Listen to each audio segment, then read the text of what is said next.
Take me out to left field. Give me a shot of Fireball. Give me some high fives from Mark Pena and a hug from Jeff Cross as we stand on top of the tables. Hearing the horns, that's a blast. For it's 1, 2, 3 shots from the cannon with the ladies of left field. Hey, y'all. It's game time with the ladies of left field. I am Jordan here with Katie today. Casey is not joining us. She lost her brother-in-law, Matt, earlier this week. So we are sending our love to her. Yeah, for sure. Lots of love to Casey and Barnabas, and to the Catalano family. Matt was an awesome guy, a great friend to all of us. He was a die-hard Longhorn fan, graduated law school from UT. And Barnes' sister, Lee, married Matt like when they were super young. I think like 19. And they've just been like, they also were long-term sweethearts even before them. Their families grew up together. Love Matt. About a year and a half ago, I guess, he was really sadly and surprisingly diagnosed with brain cancer, glioblastoma specifically, which is really, really difficult. People typically do not live very long with glio. And Matt had really good treatment. Thanks to his family and family connections, he was able to live and have a really good last year. Was able to go to the Texas-Michigan game, was able to go to a lot of baseball games with us, really able to enjoy his family. He has a grandson who's adorable. That kid is so darn cute, and his sons as well. So good last year, but yeah, not very long. I mean, probably like maybe 2 weeks ago, I feel like, not even that, maybe, they called in hospice and started to get hospice, and Matt passed away on November 11th, right early in the morning at about 1:20 in the morning. And, he was surrounded by love, by Lee, his wife, and all of his family were there, and he was really peaceful. And so we're all so sad. We love Matt a lot, that Matt has passed, but we are also grateful that it was peaceful and he is now at peace. Casey and Barn are with Lee tonight. Matt's wife, Barnabas' sister, and just spending quality time, of course, with family. We give lots of love to the Catalano family and to the Reeds and everybody, all of us who knew and loved Matt a lot. So I know, hard to talk about sports kind of, but at the same time, Matt would have wanted this. I mean, like, I've known that guy forever, and he would have totally loved it. And Bill was like sending us things. She couldn't join, but she was like, "Oh, don't forget to mention," and don't forget to mention. And so I feel like half our notes tonight are Casey. Casey adds. Totally. Yeah. And so, I mean, we're doing this, to honor Matt. He would have loved this. He loved listening. So Casey did want to share that she's excited for the game this weekend. She's also keeping tabs on the Aggies. She's not quite sure they're that good. She knows that they can look good, but she has said that A&M has played 4 teams who have since fired their coaches. So it could be 5 now. Because Samford, I think, fired their coach as well. So anyways, and we also had Missouri was playing their 3rd-string freshman quarterback. So that's not a high quality, that's not the ranked Missouri that they were. She's like, don't get me wrong, the Aggies do look pretty good, but maybe because of their kind of, soft competition. So she's looking out. The Longhorns, on the other hand, are about to play our 4th top 10 opponent. So let's beat Georgia this weekend, and then we can keep moving forward. Maybe the Aggies can somehow get a loss before us. Then for sure, we want to hand them a loss. For sure. I keep thinking about that game. I'm like, I don't know how it's going to go. But you know what? We'll cross that bridge in 2 weeks. We'll deal with that later. Exactly. We got Georgia, and then we got Arkansas, and then we can worry about that final game. So Yeah. So Casey also wanted to share with everybody that the baseball team's looking really good. The baseball class is looking really good. And we are ranked 3rd. So we'll take that. We're ready to get baseball started. I'll also say real quick, Mark and I went to Scott Wilson's funeral on Sunday.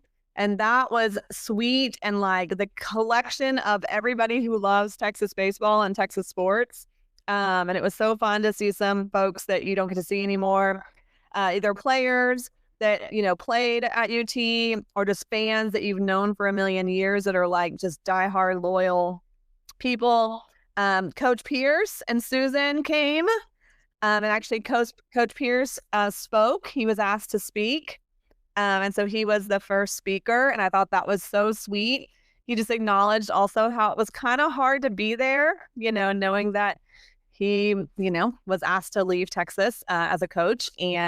But he just was like, but this reminds me that it's way more than baseball, and it's way more than winning and loss, you know, losing. It's about a community, and it's about like people being loyal. And everybody just talked about how that Scott was the definition of that, of unconditional love and unconditional loyalty. It was sweet. Curtis Thigpen spoke. He talked about like he, you know, wants all of us to kind of bring that to our lives. Like think about how we can, you know, love unconditionally and just support people unconditionally. It's the right thing to do. And, you know, it's the right way to treat people. And he said I think we can honor Scott by like living that way and being reflective of that. Mm-hmm. And then Kurt Dressendorf spoke as well. He was funny. He had great stories. He was apparently him and Scott. Of course, they were close when he was a player, but became, you know, even more kind of friends as he's, you know, grown up. And now he's like, you know, so it was really good. And then, of course, we started the service at St. John's, like right off Burnett, with the Eyes of Texas, Jordan. And then at the very end, of course, started with the Eyes of Texas. I mean, before like any prayer. And then the very end, they had a video of Scott singing the Eyes of Texas. And so we finished the service as well with all singing along to the Eyes of Texas. It was real sweet. Yeah. So that sounds, yeah. Whitehead family came in from Lampasas, even though he's at USC. So they came in, we sat with them. Of course, the Zubias were there. Their parents came in from Houston, Debbie and Jeff, and then also like Zach and Devin were there. So it was really cool. It was, you know, Jalen Flores was there and Carly and just a lot of players, old and new. Coach Schloss was there, which was super cool as well. And we were like, this might be kind of awkward with him and Coach Pierce, but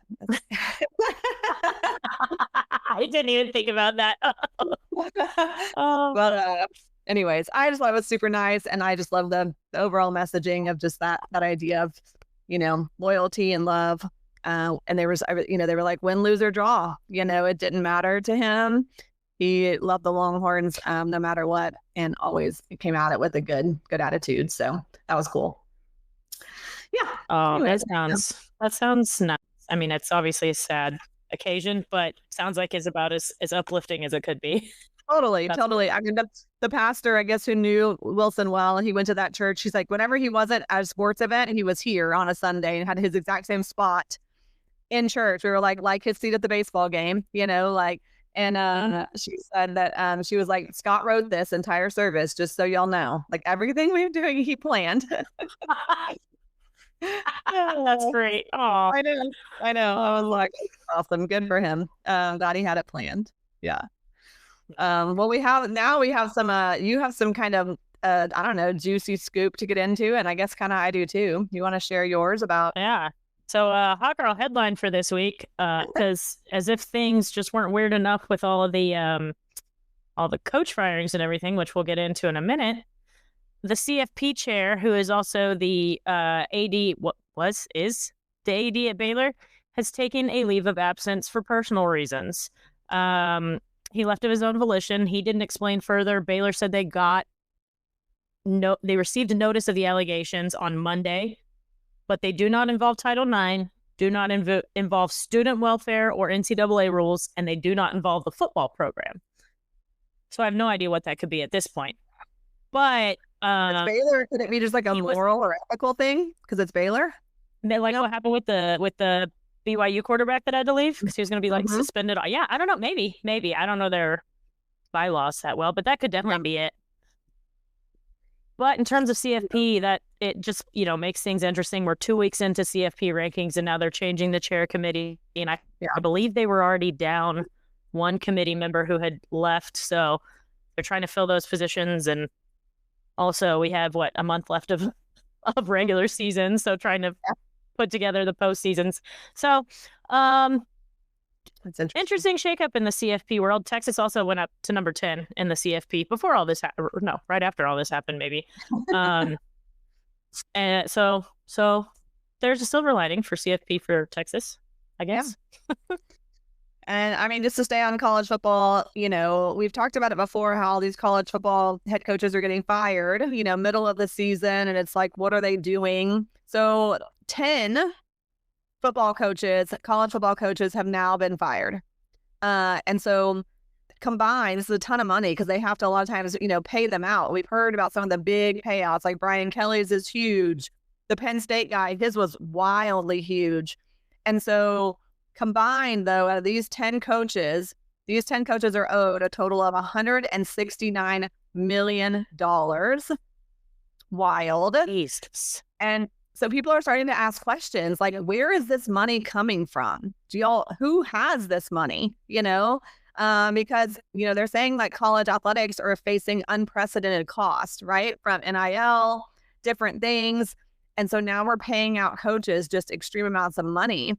So now questions are being asked, like if a state university like LSU, for example, doesn't have, $50 million to pay out Brian Kelly, is somehow the state of Louisiana liable because it's considered a state college, right? So like that would be wild, right? And so now it's like, I mean, it's a fair point, but wow, yeah, totally. So people are just like, where is this money coming from? Does it exist? How are they going to pay these out? When it's such extreme amounts of money and kind of like a sum. So I don't know, something to definitely keep an eye on. And we'll see what happens. It'll be interesting. And you mentioned LSU, which I forgot this happened earlier in the week. Brian Kelly has, I think he has a legal filing against LSU because I guess LSU reached out on Monday and said, hey, you're not formally terminated, and that they're intending to fire him for cause so that they don't have to pay his $54 million buyout. No. What's the cause? Yes. So that's it. I don't know what the cause. He doesn't know what the cause is, allegedly. So yeah, I guess they reached out to Kelly's representatives on Monday and said, for the first time in all these communications, that LSU believed they had grounds for termination for cause. So Brian Kelly's attorneys filed in court, and they want to confirm that LSU's termination is without cause, and he is entitled to his full liquidated damages for his buyout. So another thing to keep an eye on with LSU. Speaking of buyouts and stuff, like this is just nuts. It's nuts. Well, the other thing is, like, did LSU realize, oh shit, we don't have that money, so now we got to find a reason to fire him. So now we got to find cause, right? And like that's so don't get me wrong, I'm sure there's conspiracy theorists out there who can come up with a reason besides the fact that the team was losing, but I don't think that's the only reason. That can't be for cause. So that's a very good point. They were like, oh, it's fine. No, wait, not fine. We checked the bank account. It's not looking great. Yeah. We paid a player a little too much. We don't have that money. That is crazy. Man. And the head coach firings are happening all over because now they're going to the NFL as well. Because the Giants just fired their head coach, which is also in the middle of a season. Wild. And I mean, in general, though, I do love the NFL, but last week was a week of upsets as well. So I was shocked to see the Bills lose to Miami. I was like, what the hell is happening? How can the Bills lose to the Dolphins? that coach looks like from the day he started in Miami to now, he's like turned into a complete like drug lord. I don't know how that's happened. Does McDaniel? You're right though. Jordan, I mean, have you seen the side by side of him when he started in Miami, looking like a little numbers mathematician dude, and now he looks like he's literally like the head of like Narcos. You know, like in his drivers and white tracksuits, and like just looks a mess. You know, I mean, he looks like he's living a Miami life. Yeah. I mean, we should pull up a picture of that because it is real. Also, I mean, not as big of like an upset, but the Jets beat the Browns. The Jets have been horrible, and then also the Saints, who've been real bad. The Saints beat the Panthers, who were kind of like looking pretty good. So, anyways, week 10 was like a week of upsets in the NFL. So we'll see what happens this week. But yeah, football. I saw one meme, but it looks like people might be turning on Bryce Young again here in Charlotte. I'm like, let that man live. Look what he does this season. Let that man live. But he does not have much wiggle room here with the Charlotte communities. Really? It's like they have no. That certainly didn't help. That's funny. Yeah, like, anyway. Well, at least the Cowboys didn't play, so they couldn't lose. But I am excited.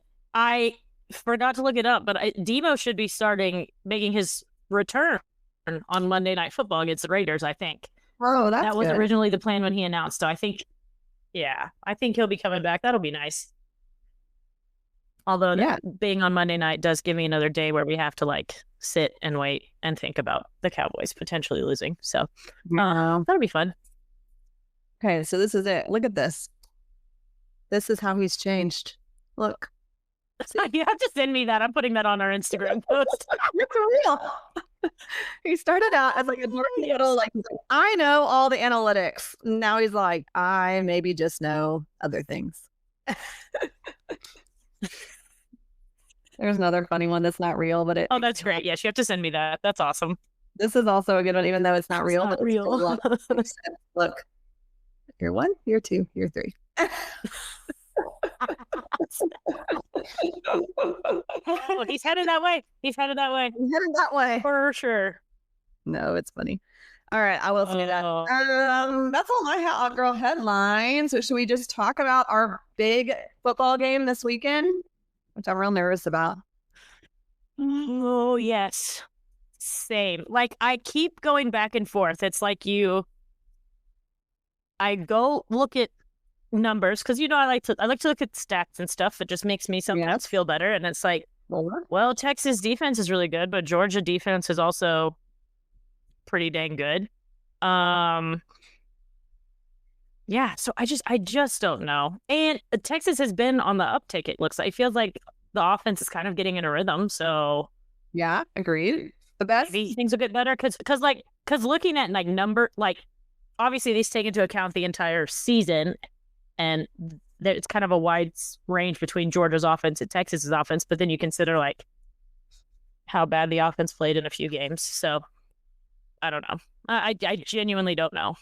I know. I mean, our offense looked those first 3 quarters against Vanderbilt the best our offensive looked, right? Then our defense is just like, I don't know. Like they can look great, and then they can look like they got a bunch of holes. So that'll be interesting. What do we have here? So both teams. I was going to say defense-wise. SEC loss. Okay. Hit that first, though, yeah. Yeah. So, right, we only have one SEC loss going this game. Texas is ranked 10 right now, like you said. Georgia is ranked number 5. It's a night game in Athens. Is it in Athens or is it in Atlanta? It's in Athens, yeah. In Athens, okay. Night game. Gonna be hype. Those freaking Georgia Bulldogs are going to be hype for this game. So the crowd's going to be real. And then things are close. I mean, like looking just like at stats, like things are really, close, right? Total offense, Georgia's not 7th, we're 10th. Passing offense, Georgia's 10th, we're 7th. Rushing offense is where they got us. Like, they're rushing better. They're 4 or 10, you know? Yeah. What were you going to say about defense? But like you're saying, I was just going to say, you're saying defense-wise, it matches up like pretty well. Total defense, Georgia's allowing about 311 yards per game. Texas is about 314. Then the good thing is that Texas still has the best rushing defense in the conference and the second best in the nation. Okay, that's good. So they're allowing just over 78 rush yards per game. Red zone, again, Georgia's third, Texas is fourth. One interesting fourth down number, which, I mean, nowadays in this game where you literally never know if a coach is going to go for it from fourth down or not.